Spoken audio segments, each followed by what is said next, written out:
Olá, bom dia, boa tarde, boa noite para você. Seja bem-vindo ao canal Jackson Camargo e este é o programa Registros Ufológicos da NASA. Estamos aí com a edição número 10 deste programa, que apresenta registros de objetos não identificados no espaço, tá? Tanto fotografias, algumas filmagens, quanto documentos oficiais.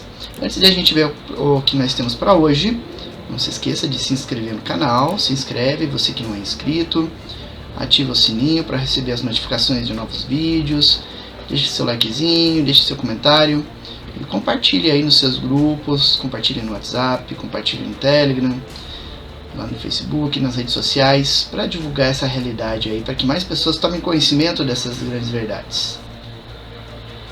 Certo? Vamos lá então. Nos programas anteriores, nos 9 programas anteriores, nós falamos sobre as missões Mercury, registros interessantes que o programa Mercury realizou enquanto esteve em andamento. Então, o programa Mercury ele tinha por objetivo testar os foguetes, testar algumas tecnologias para garantir a soberania dos Estados Unidos no espaço, tá? Então eram missões que tinham, em alguns casos, um tripulante, outras missões era tripulado por macacos e outras missões não tinha tripulante nenhum, tá? Então eram missões de testes, basicamente.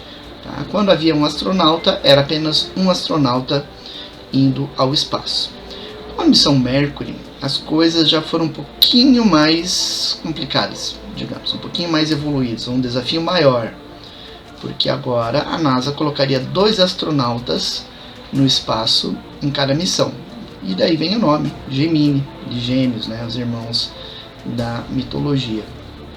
Então o objetivo da missão Gemini era testar equipamentos, testar foguetes, testar cápsula, testar trajes, testar manobras, testar tecnologias que seriam usadas no programa Apollo. O programa Apollo já estava em desenvolvimento.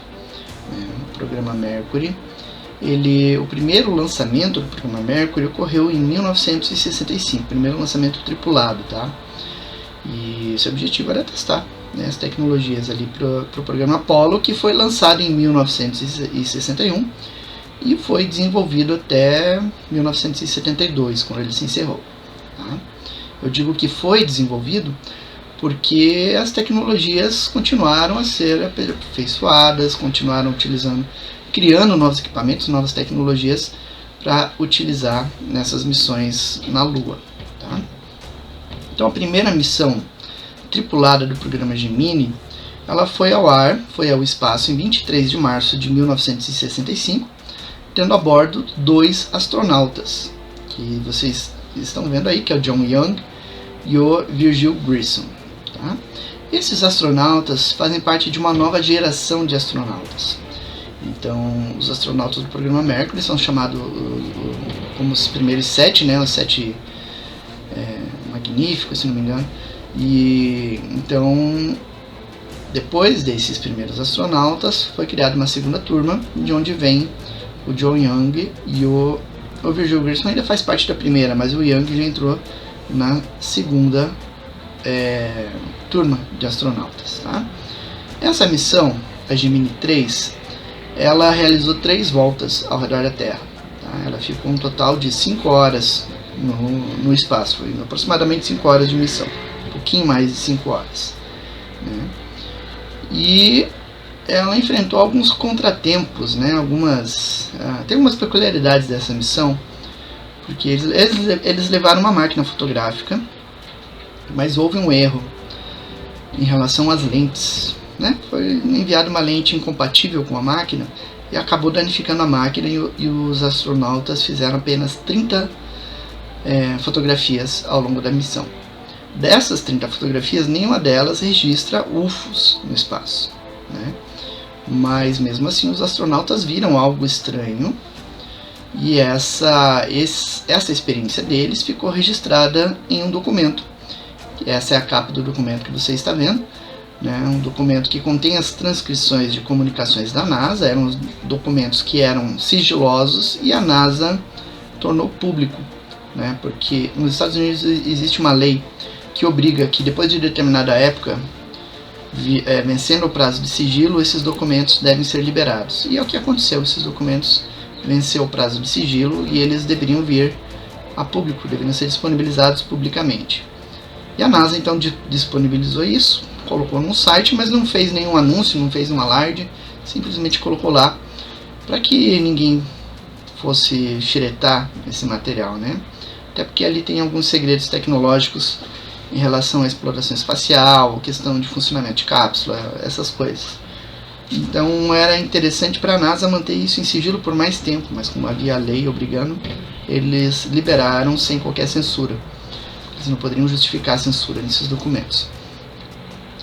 Na página 53 do arquivo em PDF, você tem um trecho bastante interessante nessa missão. Os astronautas eles estavam sobrevoando o lado escuro da Terra, uma área em que já era noite, e ali eles observaram um fenômeno interessante. Tá? Aqui eu estou colocando a página do documento, mas eu vou colocar também a transcrição do que eles falaram. Então eles falaram basicamente o seguinte: o Virgil Grissom ele observou uma luz avermelhada em contraste contra a superfície da Terra, e ele achou aquilo curioso, achou interessante, e falou com Joe Young, né? Tem uma luz no solo, estamos realmente em movimento? O que seria aquilo? A princípio ele não identificou o que era, só viu a luz, viu que ela estava aparentemente se deslocando. Então ele questionou ao Joe Young o que era aquilo que ele estava vendo, e o John Young falou que eram incêndios florestais. Existe um cientista da NASA chamado Maurice Chatelain, que era um dos instrutores lá do programa Apollo. E ele fez uma denúncia contra a NASA, depois que ele saiu, falando que a NASA usa determinados termos para se referir à questão ufológica. Então eles usam, por exemplo, o termo Bogey, Duende, Papai Noel e tantos outros para se referir a avistamentos ufológicos no espaço. Uma coisa sobre o John Young é que ele era uma pessoa muito cética em relação aos fenômenos ufológicos e bastante teimosa. A gente vai ver em outras missões aí que ele passou por experiências de avistamento novamente, e muitas vezes algumas vezes ele não queria olhar para fora para ver o fenômeno acontecendo, né? Então isso a gente vai ver em outras missões aí no futuro. Aí o Grissom, ele insistiu, ele falou que era um ponto luminoso que ele estava vendo abaixo do horizonte e que aquilo se movimentou de alguma forma. Então, como os astronautas estavam sobrevoando a parte escura do planeta, eles tinham noção de onde o horizonte estava. Essa imagem que você está vendo aí é uma imagem feita mais ou menos nas mesmas condições em que foi feito o avistamento, né? Só que essa primeira imagem ela foi feita na primeira passagem pelo lado escuro da Terra, onde era noite, e antes do defeito com a câmera, né? Aí depois, na segunda passagem, quando houve esse avistamento, eles já não podiam contar com a câmera, né, para fazer esse registro desse avistamento, né? Então, na sequência do avistamento do Virgil Grissom, após ele ter comentado que tinha visto aquela luz abaixo do horizonte, seguiu-se comentários rotineiros da missão sobre alguns procedimentos que eles tinham que fazer.